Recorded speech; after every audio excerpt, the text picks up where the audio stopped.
Gospodin Ramiz Hrbatović. Htio sam samo da kažem, inače sam iz Bosne, otišao sam u Vukovar od prvog dana postrojbama HOS-a. Ranije sam, 9 dana sam krvario, bio mi zapovjednik dotični. Dobro, Ramiz, recite nam samo, koji je bio vaš motiv da odete se boriti u Vukovar ili Bosne? Tu sam bio, tu ste živjeli. I zašto bi ljudi ginula, ja siđe u kafiće. Otišao sam, vratio se ranije, 9 dana sam krvario u Kuruzima i bio mi je zapovjednik Dedaković, 204. Krvarim još, evo se kome obratiti, spavam kod prijatelja, policija me privodi, pita gdje je adresa, rekao Vedra nebesa. I sam ja to zaslužio, 40% sam invalid, dobio sam čin časnog namjesnika, da spavam po željezničkoj stanici. Dakle, vi ste trenutno na ulici, nemate nikakvih sredstava. Na ulici nikakvih. Policija vas često hapsi, privodi. Nemam domovnici. I pretire vas kao skitnici, jer zato jer nemate domovnicu. Pa ništa nemam. Jeste živjeli prije rata u Hrvatskoj? 15 godina sam u Hrvatskoj. Evo, hoćete to neko komentirati? 15 godina sam u Hrvatskoj, domovnicu ranjenu u Vukovaru, izbušli koji ni lekara ima, ni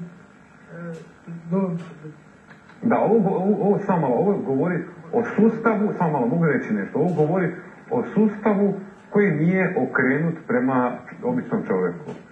Može gospodin Dobroslav Paraga da bolje vam kaže u kojoj sam ja situaciji i privodili su me dok čuvam, dok idem sa savjetnikom od Clintona, privode me iz Žbunja izlijeću, privode imena i njega u prvoj ispostavi.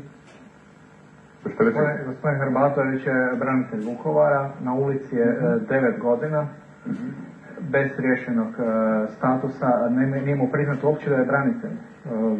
Ne samo da je on branitelj, on je stalno sumnje. On je teški invalid, na jednom pregledu, jer stalno krvare mu rane iz ramena, iz nogu mu krvare rane. Bio je 9 dana u Kukuruzima sa teško ranjenim prijateljem ovdje iz Zagreba, koji je isto branitelj Vukovara i HOS-ovac. I nije ga htio ostaviti, ovaj se htio ubiti i rekao njemu da ide. On je ostao s njim 9 dana i tako su se krvavi vukli od Bogdanovaca prema Nuštru. To je svega 2 km, ali trebalo 9 dana proći. Do danas HDZ mu nije htio priznati ništa jer je muslimanske vjeroispovijedi. HDZ mu ništa nije htio priznati jer nije htio krenuti leđa stranci u koju je došao kad je trebalo braniti HDZ, da je bio HDZ-u bi sve dobio. Kao ove dvije udruge HOS-a koje je registriralo 1997. godine Ministarstvo obrane i Ministarstvo uprave, ali pod uvjetom da zaborave 1991. godinu, pod uvjetom da pljunu na praktično svoje kolege, branitelje, da za taj javno, da nema nikakve veze sa svojim kolegama i onima koji su u stranci prava 1991. godine njih primili, proveli mobilizaciju kad to niko drugi nije htio i poslali ih na ratište. Gospodine Lijoviću. Još nešto na kraju. U tim dvijema udrugama, one se zovu Savez branitelja HOS-a i Zajednica udruga branitelja HOS-a, jedna predsjeda Velimir Kvesić, čak saborski zastupnik na listi HDZ-a glumi da je predstavlja stranku prava u Županijskom domu Sabora, a drugu udrugu zastupa Valentin Rajković. I jedna i druga udruga ističu da ima oko 2500 članova. Pazite sad ovu prijevaru i to pozivam gospodina ovdje od vlasti koja je nadležan. Interesantno, mi imamo evidenciju koju smo osnovali HOS, ja sam prvi osnivač, organizator i svega. Ukupno je 4000 HOS-ovaca u Republici Hrvatskoj.